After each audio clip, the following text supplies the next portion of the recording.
Y vamos a ir a la palabra del Señor. Si me puede ayudar buscando Primera de Pedro 3. Es de los últimos libros de la Biblia. Así que si me puede ayudar buscando Primera de Pedro 3. Y antes de iniciar la prédica, si hay algún joven de entre 12 y 18 años, hay un tiempo preparado para ellos.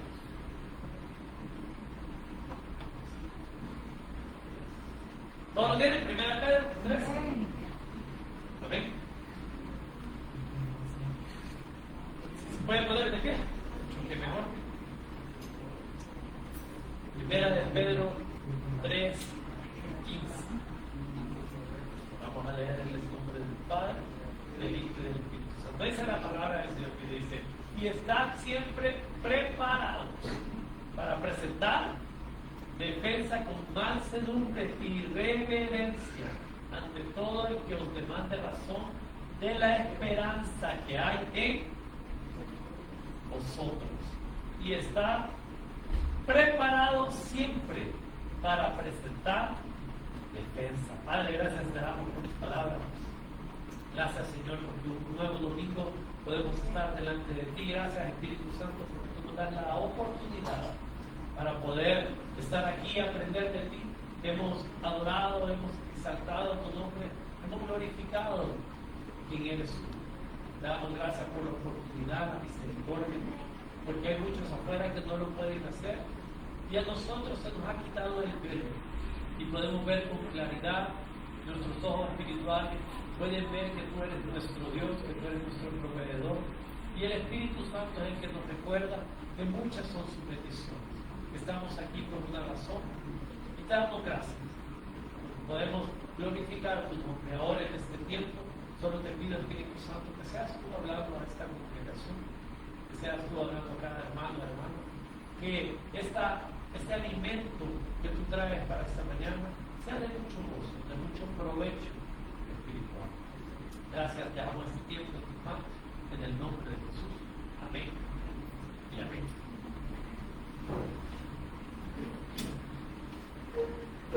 Hay una miniserie de Netflix que se llama Así nos ven. No sé si alguna vez lo han escuchado o si la han escuchado en algún momento que alguien lo ha dicho o si ya la vieron. Y esta serie, una miniserie porque solamente son 6 capítulos, habla de 5 jóvenes de Estados Unidos en la época de 1989, situada en Nueva York, que hubo una situación en la cual estos jóvenes iban caminando en el famoso parque, Central Park de Nueva York, y cerca de donde ellos iban caminando, una mujer de Estados Unidos, norteamericana, fue asaltada y violada y dejada por muerta. Y cuando sucedió esto, alguien la vio, obviamente gritó, llamó a la policía rodeó todo el parque, y estos jóvenes, como el parque era muy grande, estos jóvenes seguían en el parque y los atraparon. Cuando los atraparon, los llevaron a la estación policial. Pasaron más de 24 horas siendo interrogados. La situación, o como explican en la serie, fue de tal manera que fue hasta ilegal lo que le hicieron a estos jóvenes. Los presionaron tanto y los manipularon tanto, no le dieron comida, no le dieron alimento. Eran menores de edad. 4 de ellos eran menores de edad, 1 era mayor de edad. Y como ustedes saben, las leyes indican que un menor de edad no puede ser interrogado sin el tutor legal a la par. Pero estos jóvenes fueron separados de sus padres, fueron interrogados. Y fue a tal punto la presión que les lavaron el cerebro diciendo: ustedes acepten que lo hicieron, para que después ustedes puedan salir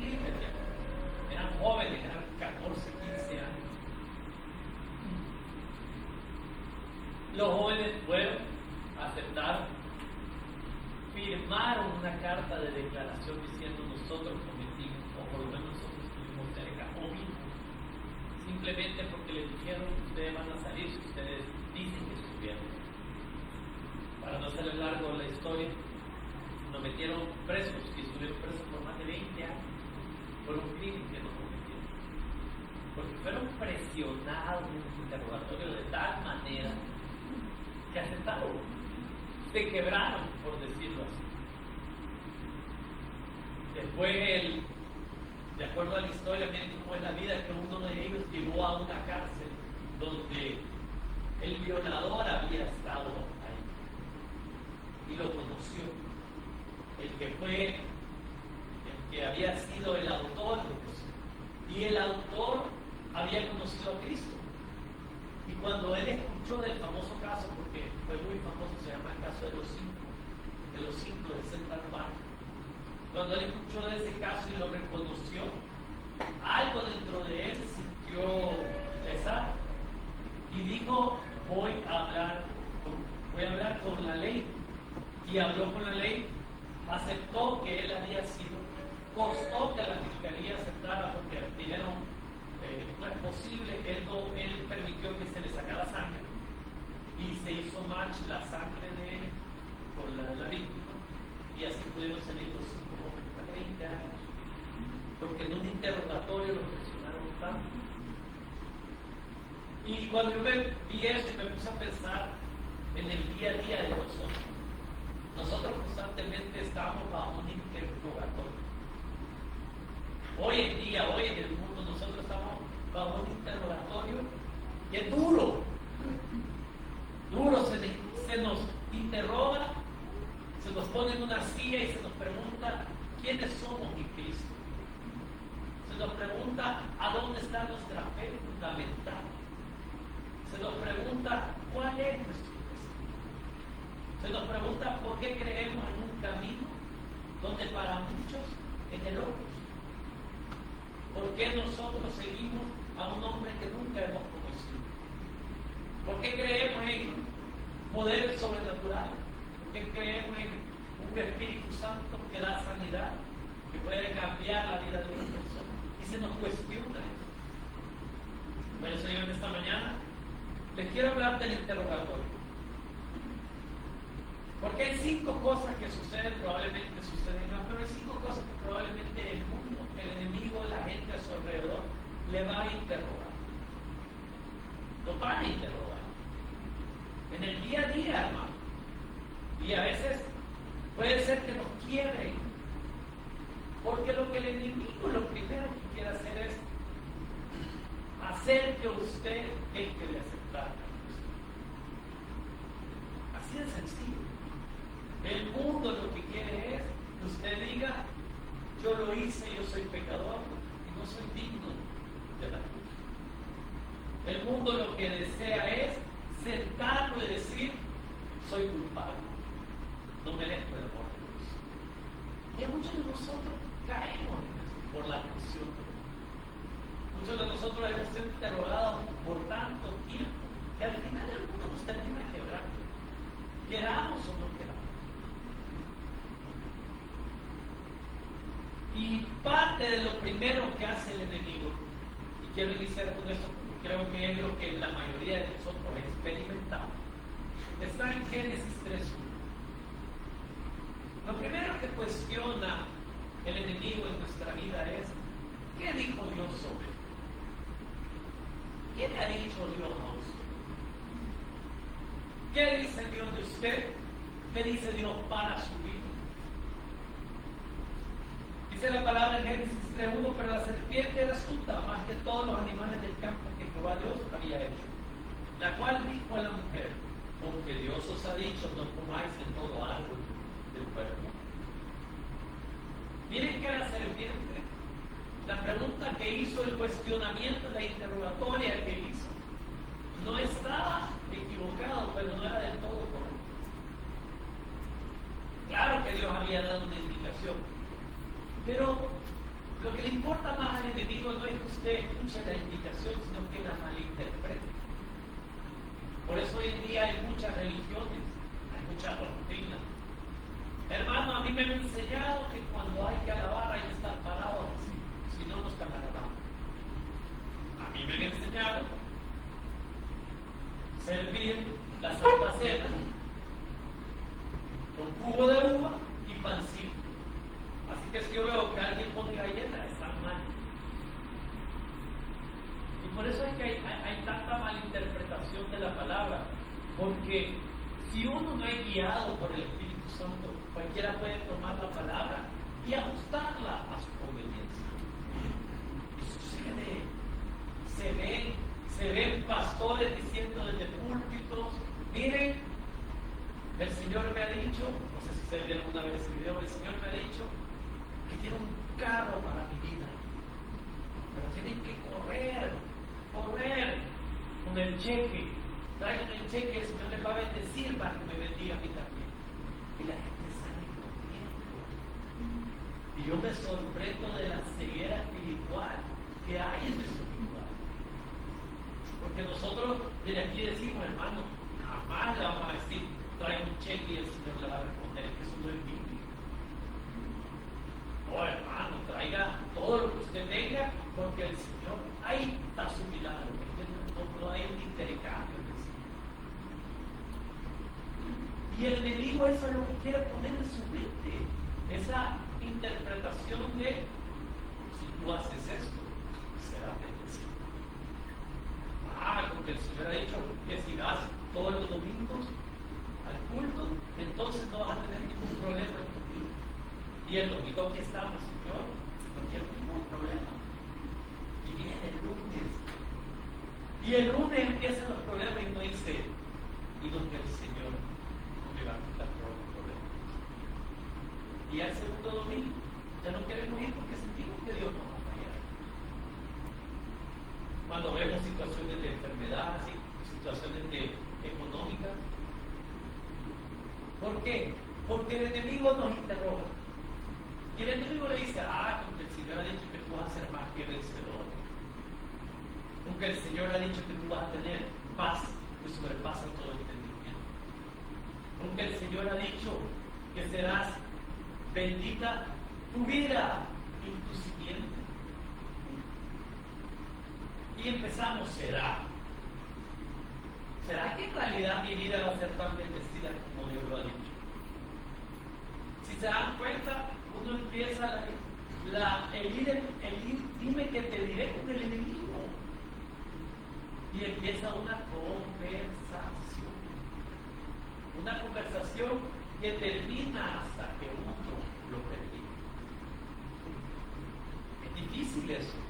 Uno no se da cuenta el dime que te diré del enemigo común. Yo nunca he hablado con el enemigo, hermano, jamás. Se lo aseguro que más de una vez con una conversación.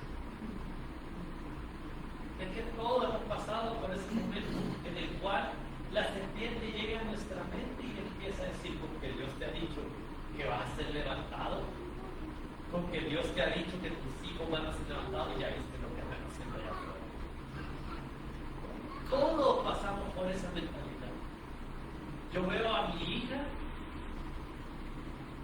y a veces no me niego, yo me preocupo. Fui a una actividad este viernes y vi cómo era mi hija con los compañeros, cómo actuaba, y yo digo, Señor, tal que no sea como yo, y hay que ganar. Y la miraba cómo era social, cómo bromeaba, cómo actuaba, y yo dije, Señor, ¿dónde está tu misericordia? Porque se parece a mí en la forma de ser. Y me preocupé, hermano. Y yo dije, ¿será que el Señor ha dicho que mis hijas van a ser siervas de bendición, van a tener al Espíritu Santo, que van a seguir el camino de Dios? Pero el enemigo me ponía, y ya viste lo que están estudiando, ahí es bien liberal. Ya viste cómo es con los compañeros, ya viste qué es de lo que hablan, y el enemigo ahí está. Y si algo les digo, una de las preocupaciones mayores, se lo voy a confesar, una de las preocupaciones mayores de una persona que le sirve al Señor, y sobre todo que predica, es que el enemigo más ataca a su familia. Yo estoy consciente de eso. Usted ve a los pastores y todos sus hijos son bien ordenados. Y ahí normalmente los pastores ven a sus hijos separados de Dios por un momento. Y solo nosotros orar, hermano. Solo nosotros orar, hermano. No, hermano, pero yo sé que también mi familia es atacada. Pero el que sirve, el que está aquí enfrente, entre el enemigo más puede separar a los hijos de los padres, mejor es, porque si hay división entre la casa, ¿cómo voy a venir yo a predicarles de un amor de familia si mi familia está mal? El enemigo es astuto para la casa. Por eso que dice Génesis 3:1, es que la serpiente es astuta, el enemigo es astuto. No es que tengamos que echar flores, pero hay que aceptarlo, que Él sabe lo que hace para dividir. Bien curioso cuando el enemigo empieza, el Señor ha dicho que ustedes van a ser bendecidos, van a tener un nuevo lugar, y de la nada usted empieza a ver problemas entre hermanos de Cristo, entre líderes. Y uno dice, Señor, ¿por qué no dice que vamos a salir de ese lugar bendecido, que vamos a crecer, que vamos a bendecir a otras familias, que vamos a ir a más lugares? Y viene el enemigo y dice, como ustedes quieren ser una iglesia bendecida, ya viste que ni se soporta.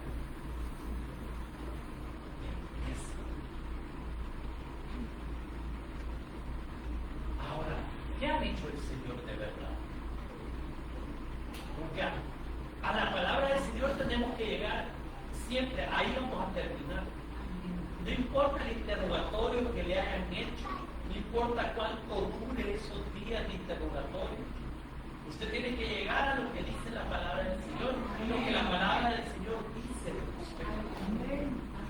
Porque si usted logra pasar esa batalla de interrogatorio, se va a dar cuenta que usted es un hijo y una hija de Dios.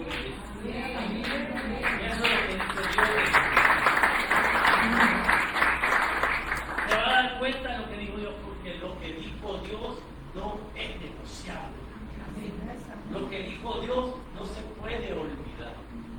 Usted no puede venir y decir, quizás lo que dijo Dios era para Josué, quizás lo que dijo Dios era para Moisés. Es más, yo creo que ese poder que mencionaba Jesús solo era para los 12 discípulos, pero no que estuvieron con él. El mismo acceso al Espíritu Santo de los 12 discípulos tenemos. Y eso es lo que ha dicho Dios. Para los que creen y para los que van a creer, ahí estamos incluidos. Y si Dios ha dicho algo para nuestra vida, no importa cuántas veces el enemigo lo interroga, tiene que saber que tiene que estar parado en la verdad. Usted tiene que terminar en la palabra del Señor. Con su propia fuerza, con su propia capacidad, con su propia mente, bien difícilmente le va a ganar la batalla de la astucia del enemigo. Porque le voy a dar un dato que da miedo, pero es la verdad. El enemigo se puede probablemente toda la vida. ¿Cuántos nos ponemos 5 versículos de memoria? Levanta. 5. Y iba a decir 10, pero dije, no, ya le vi las caras. Sí, imagínense cuántos versículos hay en la palabra del Señor. Y no nos ponemos 5 de memoria. No, hermano, es bastante. Y el enemigo sí se la puede, porque el enemigo va a tratar de que usted confunda las palabras. Usted confunda lo que ha dicho Dios aquí. Ese es el primer interrogatorio. El segundo interrogatorio normalmente viene, que es el más común. Ese es el que sí nos sucede sí o sí a todos nosotros. El segundo interrogatorio lo podemos ver en Juan 9, 26 al 27. Dice la palabra del Señor, le volvieron a decir, ¿qué te hizo? ¿Cómo te abrió los ojos? Y él respondió, yo os lo he dicho y no queréis haber oído. ¿Por qué no queréis oír otra vez? A los que saben la historia es del ciego, que le estaban cuestionando y cuestionando una y otra vez. ¿Por qué? Porque no creían en lo que Dios había hecho en su vida. Y ahí estaban los fariseos, ahí estaban los sacerdotes, lo llamaron la primera vez y le dijeron, queremos saber cómo te sanó, por qué te sanó. Y vino este hombre y decía, no sé, ¿qué le puedo decir si él solo hizo algo, me lo puso los ojos y fui sanado? ¿Y qué más quieren que les diga? Y venían, ¿y por qué? Yo a este le llamo el interrogatorio por persecución. Es el que siempre nos va a pasar. El que cuando ve que estamos siendo bendecidos empieza a atacar el enemigo, a atacar a la gente. ¿Pero por qué te sanó? ¿Cómo es posible que te sanó si tú no sos tan bueno? Aquí. ¿Cómo te sanó si toda la vida has sido ciego? ¿Cómo es que vos podés ser cristiano? Yo lo he escuchado muchas veces. Mi amistad me dice, ay, que predica, de que ahora predica. No, es que ahora ya no se puede decir nada. Una vez un amigo me dijo, no, es que ahora está bien hablar. Y yo dije, qué increíble cómo cuestionan el estilo de vida de uno porque ha cambiado. Ese interrogatorio no nos lo quitaron, hermano. Si usted es alguien diferente en Cristo, siempre lo van a interrogar. La persecución siempre va a estar. Hay gente que no le gusta ese proceso de interrogación, pero es necesario. Porque ahí es donde usted se da cuenta que tan firme está en Cristo. En el momento de la interrogación es donde usted se da cuenta. Porque este hombre que acababa de ver cómo Jesús nos sanó, él no había tenido un proceso de doctrina. Él no había tenido un proceso de aprendizaje. Él lo único que fue es que fue sanado. ¿Cómo le explica a uno de allá afuera que el Señor ha transformado su corazón y ha transformado el corazón de su familia? ¿Cómo se lo explica? Dice la Biblia que Pablo nos enseña que para allá afuera es locura lo que nosotros hacemos. Le aseguro que si esto fuera vidrio, toda esta pared, y la gente pasara y nos viera a usted glorificando en el santo, ¿ya han escuchado de eso? Hay gente que se expresa así. Ahí están los seguidores de Cristo, los locos, los que cantan, los que creen. ¿Por qué? Es bien difícil explicarle a alguien ciego que no conoce el camino del Señor, explicarle esto. Y ellos empiezan a interrogar. ¿Pero qué te ha hecho? Qué curioso que los que están interrogando son los que tendrían que haber reconocido a Jesús en primer lugar. ¿No les parece eso raro? Que los que tenían acceso a todas las profecías de Cristo son los primeros que no lo reconocieron. No lo reconocieron. Ni el sacerdote ni el fariseo. Los que podían ver los rollos, los que podían leer, los que veían toda la profecía, no lo reconocieron. Pero fueron los primeros que cuestionaron. Y qué duro es cuando la gente que tiene la palabra del Señor aún nos cuestionamos a nosotros mismos. ¿Y qué hizo el Señor con mi vida? ¿De verdad qué ha hecho el Señor con mi vida? No sé si usted se preguntó, a veces me pregunto, ¿será que esto es lo que de verdad el Señor tiene para mi vida? Porque el enemigo ahí empieza la persecución, la interrogación de será. ¿De verdad qué hizo Dios contigo? Si yo le preguntara, si tuviéramos que ir a juicio, hermano, y el enemigo está a un lado y Jesús a otro, ¿qué veredicto dieron sobre su vida? Yo no sé si ustedes alguna vez en las redes sociales han visto que sale eso. ¿Qué veredicto estuviera sobre su vida si lo tuvieran que condenar como cristiano? ¿A cuántos lo condenaron? Que presentaran todas las pruebas y viniera el enemigo y dijera, una vez por domingo se congrega. No, pero no lee nunca la palabra del Señor. Solo ora cuando quiere algo.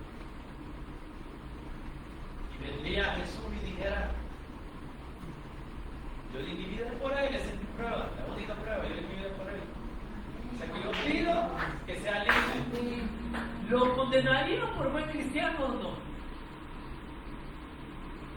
Está invitado. Ya se imaginan todas las preguntas que le harían en un juicio. Se pusiera nervioso, se pusiera a pensar, o se pierde, ¿verdad? Porque cuando se interroga, ¿qué es lo que ha hecho Dios por tu vida? Y empieza el diálogo, ¿qué ha hecho de verdad Dios contigo? ¿Qué ha hecho? ¿Quiénes respondieran todo lo que ha hecho el Señor? Se acordaran de todo lo que hizo el Señor. Después viene un tercer interrogatorio. Este está en Hechos 4:7 y dice que poniéndolos en medio le preguntaron por qué potestad o en qué nombre habéis hecho vosotros esto. Este es Juan y Pedro, que después de haber sanado al cojo, dice que los mandaron a llamar, porque no les gustó que lo hubieran sanado frente a todo el mundo y sobre todo un día de descanso. Los pusieron en medio y les dijeron, ¿por qué potestad? Yo a este le llamo el interrogatorio a la identidad. Este es el más complicado porque este es el que en verdad nos dice en qué está nuestra confianza puesta. Amén. Amén. Cuando usted empieza a ver preguntas sobre, ¿de verdad usted cree en Cristo? ¿De verdad usted cree que va a ser sanado? ¿De verdad usted cree que va a ser levantado? Ahí están cuestionando su identidad en Cristo. Ahí es donde la gente empieza a cuestionar, ¿de verdad este es San Cristiano como parece? ¿De verdad esta persona, si cree tanto en Cristo, será que el milagro se le va a dar? Y cuestionaron a los discípulos. Hicieron un milagro y le dijeron, ¿con qué potestad hacen ustedes eso? Cuando uno ora, ¿con qué potestad lo está haciendo usted? ¿De verdad cree o solo ora porque así le han dicho que hay que hacer? Empieza una pregunta, es un interrogatorio. ¿De verdad el Señor va a sanar a mi familia? ¿De verdad el Señor me va a levantar? ¿De verdad el Señor va a hacer el milagro que dijo que va a hacer? Porque la identidad en Cristo depende de lo que nosotros hemos ido acumulando de conocimiento de la palabra del Señor junto con el Espíritu Santo. Si el Espíritu Santo ha estado conmigo reforzando a través de la oración, a través de la palabra, quién soy en Cristo, va a ser bien fácil contestar las preguntas. Para este entonces, Pedro y Juan estaban llenos del Espíritu Santo. ¿Qué hubiera sucedido si este mismo caso se hubiera dado antes del Espíritu Santo? Sucedió. ¿No eres tú aquel que estaba también con Jesús? No, dijo Pedro, yo jamás. Y vino otra persona, dice, ¿no eres tú también el que estaba durmiendo en el cuerpo? No, dijo Pedro, no. Y la tercera vez todavía le dijeron, pero si tú hablas igual que ellos. Le reconocieron la identidad a Pedro. Pero si tú te pareces a Cristo, el que ha caminado con Cristo se parece a Cristo. Tú suenas igual que ellos. ¿Y qué hizo el gran Pedro? Hasta malas palabras. Regresémonos otra vez. Días después, cuando le empezaron a preguntar ¿con qué potestad habían hecho esto? Dice que Pedro empezó a hablar con tanta autoridad. Igual que Jesús. Amén. Y eso tiene que pasar en nuestra vida. Cuando está el proceso interrogatorio de su identidad, usted tiene que responder igual que Cristo. Amén. Porque eso nos toca. Porque eso es lo que nosotros reflejamos. Nosotros reflejamos a Cristo. El otro interrogatorio que normalmente se da es la oportunidad del testimonio. Dice Hechos 21, del 36 al 37, que cuando comenzaron a meter a Pablo en la fortaleza, dijo el tribuno: ¿se me permite decirte algo? Y él dijo: ¿sabes griego? Y oiga esta pregunta: ¿no eres tú aquel egipcio que levantó una sedición ante estos días y sacó al desierto los 4 principales? A Pablo se le estaba cuestionando su pasado.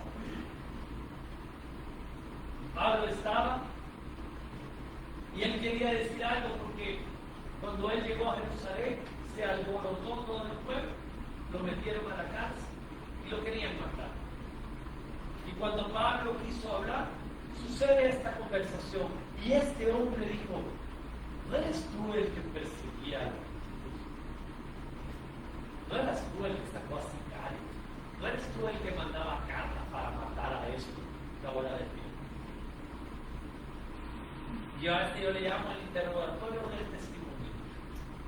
Porque tarde o temprano, hermana, a usted se le va a cuestionar, no porque usted sea malo o porque fue malo, sino porque Dios permite la oportunidad que usted pueda dar a su testimonio.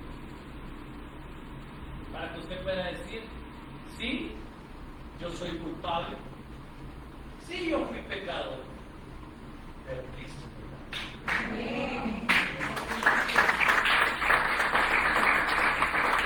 Tarde o temprano en el interrogatorio se le da la oportunidad de que usted responda. Porque por algo es un interrogatorio, se tiene que responder.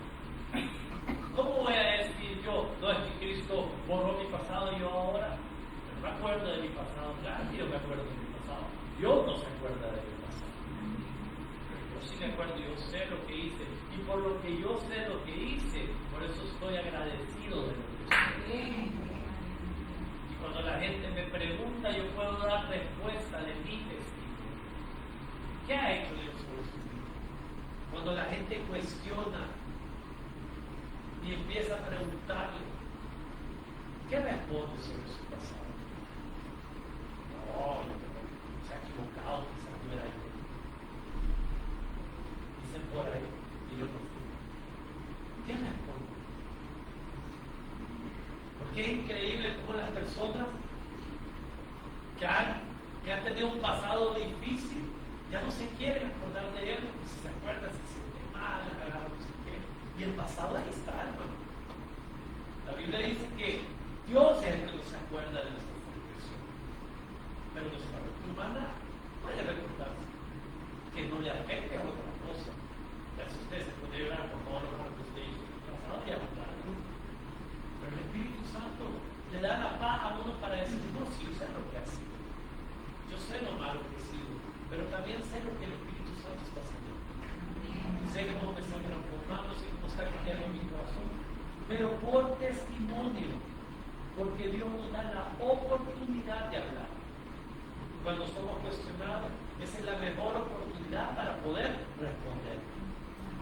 Y cuando alguien le diga: en serio que vas a la iglesia, tú, claro, si es que tengo que ir, porque si no voy a regresar al pasado. Ahí va el testimonio, ahí va la oportunidad de poder hablar. Y la última interrogación que normalmente sucede en nuestra vida es porque la gente afuera no comprende nuestra fe. Yo le llamo la interrogación con incomprensión de fe. Dice Juan 18:19, y el sumo sacerdote le preguntó al mismo Jesús acerca de sus discípulos y su doctrina. Le preguntaba: ¿por qué hacen esto? ¿Cómo es el camino? Ustedes no saben respetar el día del sábado. Y empezaba la interrogación. Y es normal que esto suceda, porque allá afuera nunca van a entender nuestra fe. No van a creer en algo que no entienden. Y muchos cristianos, ¿saben cuál es el problema? Que muchos cristianos, el mundo no comprende la fe y los tratan de cuestionar tanto que hasta ellos mismos después empiezan a cuestionar su fe. Si la gente no cuestionara su fe, estarían todas las iglesias llenas todos los días. la palabra día y noche todos los días. Oráramos en todo el tiempo. a veces no comprendemos la fe. Por eso que nos cuesta el día a día. El día a día del cristiano es un tema de que yo decido creer, qué es lo que yo decido caminar. No, hombre, hermano, si viera el día a día del cristiano, es qué tanto usted va a conocer de Cristo en el día a día. Y esa es la única manera de hacerlo, es a través de la palabra. Amén. Si no se lee la palabra, bien difícilmente vamos a comprender la fe. Porque yo les soy honesto, el día viernes, que hubo un tiempo muy lindo aquí en la Argentina para los que estuvieron aquí. Yo porque tenía toque de queda, no pude quedarme todo el tiempo, pero el tiempo que me pude quedar fue un tiempo muy lindo. Y estábamos hablando con una sierva y me dijo un tema de lo que es la liberación, ese proceso de liberación. Y yo le dije, a mí, como persona, como cristiano, a mí ese tema de la liberación, yo lo respeto y me hago a un lado, porque para mí es un don, no todo el mundo tiene eso de la liberación. Y si ustedes me preguntan a mí, es algo que por lo menos el Espíritu Santo no me ha dado el conocimiento pleno sobre ese proceso. No voy a venir, Robert, a creerme algo que no soy y empezar a hacer algo que no soy. Y ese conocimiento, esa manera de actuar, nos pasa a muchos de nosotros. Por eso es que hay gente que no sabe manejar su dinero, por eso hay gente que no sabe manejar un trabajo, porque el Señor lo bendice con algo y no tiene el conocimiento para llevar a cabo algo. Y eso es parte de la fe, porque la fe nos bendice en diferentes áreas de nuestra vida y hay que aprender a manejarlo.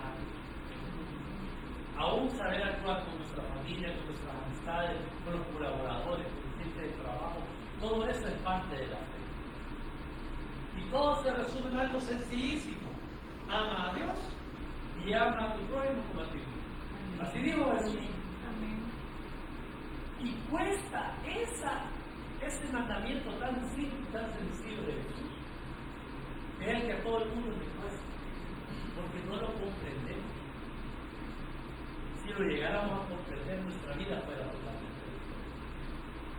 Pero ahí estamos batallando con nuestra mente humana y lo espiritual, porque nuestra mente humana dice que no entiende muchas cosas, pero nuestra mente natural siempre va a tratar de no comprender las cosas de la fe, porque nunca jamás la va a comprender. Lo espiritual bien difícil lo va a comprender. Quiero ir concluyendo con esto, porque todas las preguntas que nos podría hacer el mundo, todas las preguntas que nos podría hacer el enemigo, todas las preguntas que nos podría hacer la gente que se puede ver, hace que nosotros tengamos algo que decir. Y mucha gente se preocupa por el qué dirán. ¿Qué tengo que decir? Lucas 12, del 11 al 12, esto yo mucho lo he escuchado. Dice: cuando os traeren a la sinagoga y ante los magistrales y las autoridades, no os preocupéis por cómo o qué habréis de responder o qué habréis de decir, porque el Espíritu Santo os enseñará en la misma hora lo que debáis. El Espíritu Santo. Hermano, ¿cómo sabe usted qué decir en el momento correcto del Espíritu Santo? ¿Qué decir? ¿Tenemos nosotros una mente tan extraordinaria como para pensar todo en el momento? No, nos cuesta. Se nos olvidan los versículos, se nos olvida lo que Dios ha hecho en nuestra vida.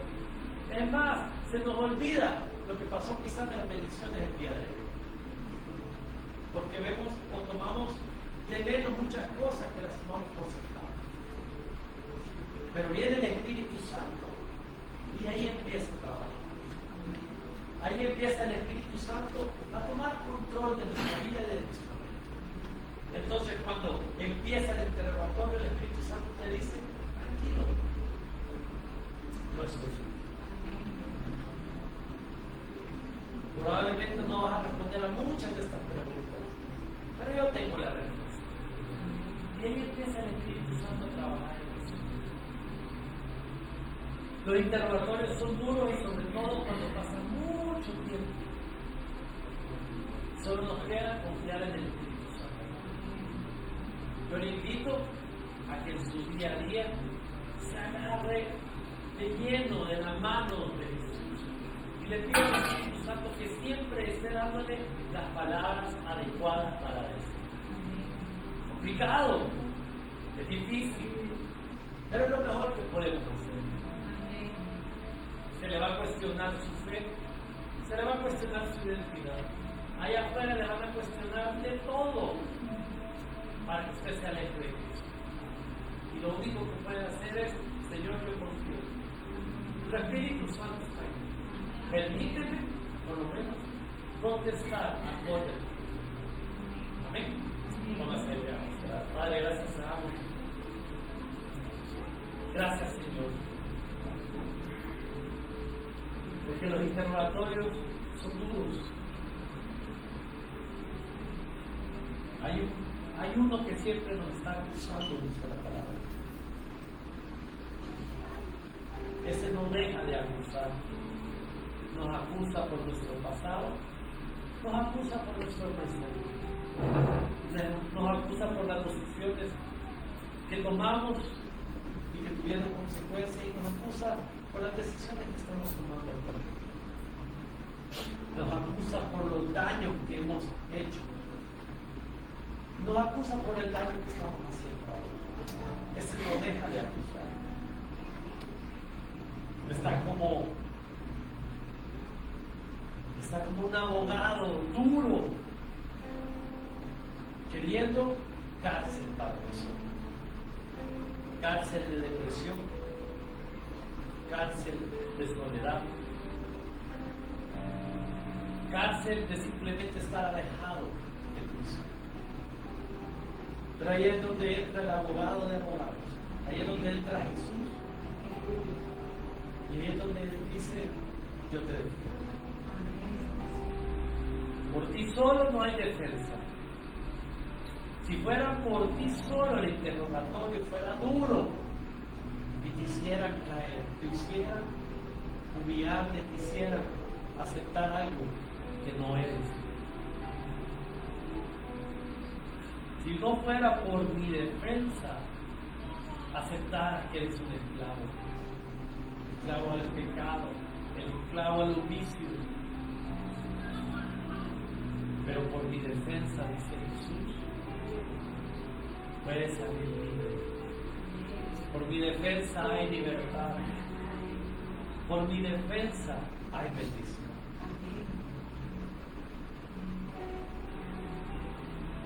Por mi defensa hay palabra que decir. Y mientras tenemos a varios probablemente gritando, ¿por qué? ¿Por qué? ¿Por qué? Solo podemos decir a través del Espíritu Santo: porque Él me amó. Amén. Aleluya. Porque hubo uno que murió por mí. Amén. Yo tampoco lo entiendo. Yo tampoco puedo dar tanta respuesta de lo que Dios hizo sobre mi vida. Pero solo puedo decir: gracias. Gracias. Yo te doy gracias por esto, hermanos y hermanas que están en esta mañana, que han escuchado tu palabra. No sé quiénes han sido cuestionados a lo largo de su día, quiénes han estado siendo perseguidos por su forma de pensar, por su forma de vivir, por su forma de actuar. Yo creo que todos somos cristianos. Pero Cristo nos reconforta y nos puede decir: Espíritu Santo está en ti. No te preocupes, no tengas miedo de hablar cuando yo te ponga a hablar. No tengas miedo de dar tu testimonio. No tengas miedo de simplemente dar una palabra buena, porque ahí se darán cuenta que tú eres suficiente. Cuando tú caminas, como yo he caminado, va a haber muchos interrogantes.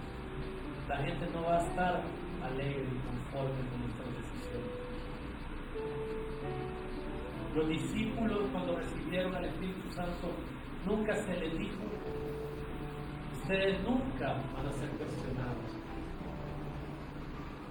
Y lo primero que pasó con Pedro y Juan fueron directos a tener que defender lo que habían hecho. Hermano, hermana, esté listo, como Pedro nos decía, siempre con una buena defensa. Nuestra defensa es el Espíritu Santo. Gracias, Padre. Espíritu Santo, sé hoy nosotros transformando nuestra mente y nuestro corazón. Yo te doy gracias, porque no dudo que tú pones las palabras adecuadas, las palabras correctas, pero sobre todo tú nos preparas para que cuando estemos frente a ese interrogatorio podamos decir la verdad. Jesús es la verdad. Gracias, Padre.